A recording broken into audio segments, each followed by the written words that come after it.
Ёсць даты, якія вымяраюцца не проста гадамі, а маштабам стратаў і непакараным злом. Сёння мы азіраемся на дзве страшныя вехі. 10 гадоў таму ў цэнтры Кіева быў дэманстратыўна падарваны аўтамабіль беларускага журналіста Паўла Шарамета. І ўжо амаль 26 гадоў мінула з моманту выкрадання і забойства заснавальніка «Украінскай праўды» Георгія Гангадзе. Два бліскучыя прафесіяналы, журналісты з вялікай літары, чые імёны сталі сімваламі змагання за свабоду слова. Сёння мы гаворым з чалавекам, якая ведае цану праўды і гэтага болю, як ніхто іншы. Наша гостя, выбітная журналістка і голас Украіны на міжнароднай арэне Міраслава Гангадзе. Спадарня Міраслава, вітаю вас. Вітаю, глядачі. Вашага мужа Георгія Гангадзе выкралі і забілі ўжо амаль 26 гадоў. І вось таксама яшчэ адна сумная дата. 10 гадоў таму быў падарваны выбітны беларускі журналіст Павел Шарамет. Калі вы сёння азіраецеся вось на гэтыя две трагедыі, на вашу думку, што іх аб'ядноўвае? Я думаю, што іх аб'ядноўвае найперш любоў да свайго народу, любоў да журналістыкі, адданасць гэтай справе. Яны абодва былі вельмі яскравымі асобамі і імкнуліся рабіць усё, што было ў іхных сілах, каб расказаць людзям праўду пра грамадства, пра жыццё, даць разуменне гэтага грамадства. І, вядома, яны змагаліся супраць узурпацыі ўлады, супраць карупцыі. Гэта, насамрэч, дзве галоўныя рэчы, якія іх аб'ядноўвалі. І яны былі проста добрымі людзьмі, выдатнымі мужчынамі, вельмі блізкімі ў сваіх каштоўнасцях.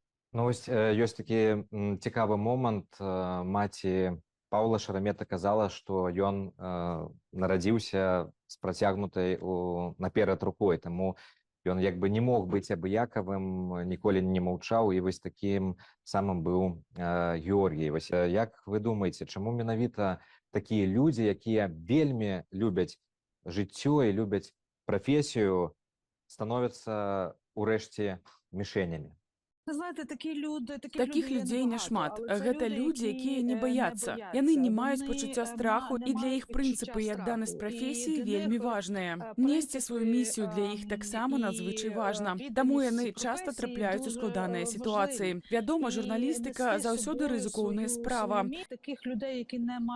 Але такіх людзей, якія не маюць страху, няшмат. Я ведаю, напрыклад, што такая была Ганна Паліткоўская ў Расіі, якую забілі. Такі быў Георгій, такі быў Павел. Яны ставяць свае прынцыпы і сваю місію вышэй за страх за ўласнае жыццё. Менавіта гэта іх і аб'ядноўвае. Вось мы добра памятаем, калі здарылася вось гэтая трагедыя з Георгіем, яна вельмі ўзрушыла украінскае грамадства і ўвогуле грамадства ўсяго нашага рэгіёна. І тады здавалася, што вось пасля тых падзеяў, якія там адбываліся, што такое больш паўтарыцца не можа. Аднак праз 16 гадоў у самым цэнтры Кіева падрываюць аўтамабіль з Паўлам Шараметам. Скажыце, калі ласка, ці існуе бяспека для журналіста ва ўкраіне сёння, ці яе ўсё ж такі там і ніколі не было? Журналісцкая прафесія небяспечная не толькі ва ўкраіне, яна небяспечная ва ўсім свеце. Калі казаць пра Георгія, то ў ягонай справе ўсе выканаўцы гэтага злачынства былі пакараныя. Гэта заняло больш за 20 гадоў майго жыцця, каб давесці справу да судовых працэсаў і прысудаў. Гэта быў вельмі складаны працэс. У сітуацыі з Паўлом я згадваю, што апошні раз бачыла яго менавіта на пахаванні Георгія. Ён стаяў з вянком ад «Украінскай праўды». Было вельмі шмат журналістаў, вельмі шмат людзей, і мы адчувалі сябе не вельмі камфортна. Ён тады сказаў: «Давай стой тут». І фактычна імкнуўся нас абараніць. Журналістыка складаная справа. І тут вельмі важна, каб такія справы былі расследаваныя і даведзеныя да канца. Я вельмі спадзяюся, што расследаванне справы Паўла Шарамета таксама будзе даведзенае да канца. Але ў любых справах адносна забойстваў палітыкаў ці журналістаў павінен быць нехта, хто будзе чэмпіёнам гэтага працэсу. Чалавек, які разбіраецца ў юрыдычным працэсе і ўвесь час штурхае справу наперад. Таму што ўлада, як правіла, не хоча расследаваць такія справы. І тады застаюцца толькі калегі або родныя, якія могуць прымушаць уладу працягваць расследаванне. У справе Георгія мне ўдалося звярнуцца ў Еўрапейскі суд правоў чалавека. Яго рашэнне было важным не толькі само па сабе, а таму, што праз гэты працэс мы змаглі і далей прасоўваць справу. прымушаць украінскую ўладу нешта рабіць. На жаль, я не маю інфармацыі, якая цяпер сітуацыя ў справе Паўла Шарамета і на якой стадыі цяпер следства. Ну, вось у гэтым адказе вы сказалі такую вельмі важную рэч. Я хацеў бы за яе зачапіцца, што у справе Георгія былі пакараныя выканаўцы. Можаце, калі ласка, патлумачыць беларускаму гледачу тыя, хто гэта замаўляў, што з імі і чаму справа не пайшла далей. І адразу ўжо тады задам і наступнае пытанне. Я калісьці для выдання «Гордон» браў інтэрв'ю выбітнай беларускай журналісткі Святланы Калінкінай. І яна тады звярнула такую увагу, што вельмі здзівілася, калі падарвалі машыну з Паўлам, што гэта украінскія ўлады ў той момант адразу не кваліфікавалі як тэракт. Вось таксама пытанне, чаму?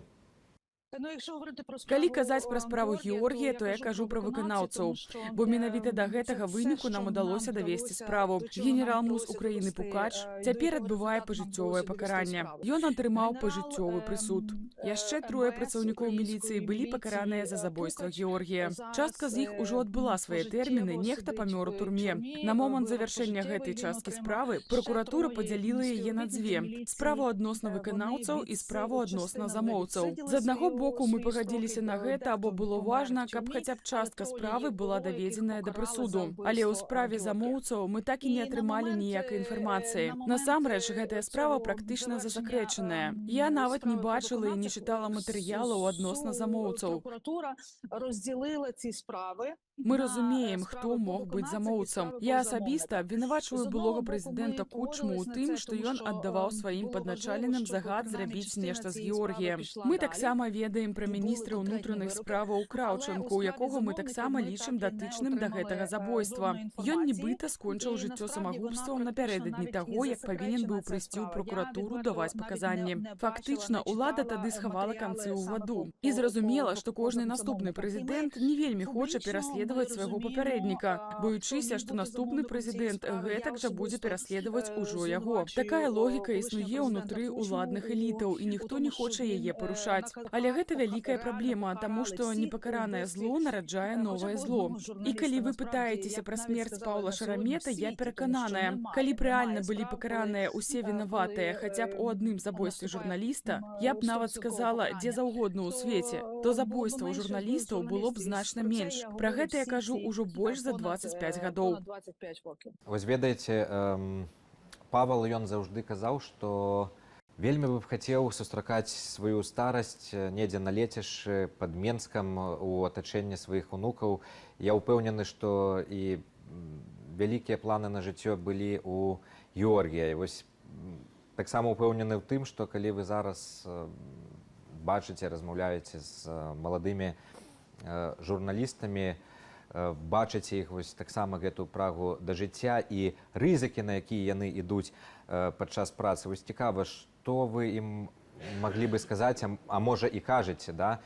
Ці варта рызыкаваць у прафесіі, рызыкаваць жыццём, ведаючы, што цябе проста могуць забіць? Ці каштуе праўда, ці вартая праўда вось такіх рызыкаў? Варта, адназначна варта. У той жа час кожны чалавек, кожны журналіст, кожны прадстаўнік прафесіі сам вырашае, на які ўзровень рызыкі ён гатовы пайсці. Я заўсёды сумленна кажу, гэта рызыкоўная прафесія. Вы можаце страціць і здароўе, і жыццё. Але гэта вельмі цікавая, вельмі каштоўная, натхняльная і прынцыпова важная для грамадства прафесія. І кожны робіць уласны выбар. Я бачу сотні украінскіх журналістаў, якія сёння, ужо падчас вайны, ідуць на гэтыя рызыкі, працуюць на фронце, робяць расследаванні, працягваюць выконваць сваю працу. Бо без журналістаў грамадства скочваецца ў цемру, у паняверку. Часам менавіта журналісты застаюцца асобамі, якія праліваюць святло на тое, што адбываецца вакол. Літаральна сёння украінскія журналісты зноў аб'ядналіся і супольна абнародавалі расследаванне аднаго з выданняў пра вялікі карупцыйны скандал. Паколькі суд забараніў аднаму медыя апублікаваць гэты матэрыял, яго адначасова апублікавалі 6 расследавальніцкіх выданняў. Гэта вельмі важна. Калі журналісты аб'ядноўваюцца, у гэтым сіла. Калі забілі Георгія, журналісты казалі мне: гэта твая асабістая справа. Я адказала: пакуль забойства журналіста будзе толькі асабістай справай аднаго чалавека, вас будуць знішчаць па адным. Трэба аб'ядноўвацца, падтрымліваць адно аднаго. Калі мы будзем разам, нас не знішчаць. Так і сталася. Тады журналісты аб'ядналіся. Пазней ва ўкраіне ўзнік рух «Стоп цэнзуры», які ўрэшце прывёў да аранжавай рэвалюцыі. Потым, дзякуючы таму, што журналісты былі актыўнымі, як і грамадзянская супольнасць, ва ўкраіне адбылася рэвалюцыя годнасці. То бок журналісты ёсць і лакмусавымі паперкамі, і рухавікамі развіцця грамадства, развіцця ў дэмакратычным сэнсе. Без журналістаў Украіна сёння была б іншай. І я вельмі хацела б, каб і Беларусь сёння была іншай. Калі б вам было трэба сфармуляваць, скажем так, галоўны урок, які украінскае грамадства і беларускае павінна было б вынесці з жыцця і смерці і Паўла, і Георгія, як бы ён гучаў? Напэўна, галоўны урок у тым, што такія людзі, як Павел і Георгій, калі не сваім жыццём, то сваёй смерцю змяняюць грамадства. Такіх асобаў трэба падтрымліваць. Ніколі нельга складаць рукі. Трэба падтрымліваць тых, хто гатовы рызыкаваць дзеля іншых. Менавіта супольнымі намаганнямі мы можам зрабіць жыццё нашых родных і ўсяго грамадства лепшым. Гэта, напэўна, самае важнае. Абодва гэтыя чалавекі змянілі свае краіны. Нам усім патрэбныя такія людзі. Цяпер мы называем іх зоркамі, але насамрэч гэта святло ў канцы тунэля. Яны даюць нам надзею на развіццё і на жыццё. Ведаеце, я так неяк прызвычаіўся, амаль кожную размову, якую раблю, завяршаць такім пытаннем: а можа я ў вас нешта не спытаў? І калі гэта так, то можаце выказаць тое, што у вас ёсць на душы і на сэрцы, і скарыстацца магчымасцю і звярнуцца да беларусаў. Што б вы ім хацелі б сказаць, напрыклад? Першае, чаго б мне хацелася, каб і Георгій, і Павел жылі. На жаль, іх ужо няма. Але калі іх ужо няма фізічна, то мы павінны падтрымліваць памяць пра іх. Іхная справа дагэтуль жыве. Пакуль мы захоўваем гэтую памяць, яна трымае нас і вядзе наперад.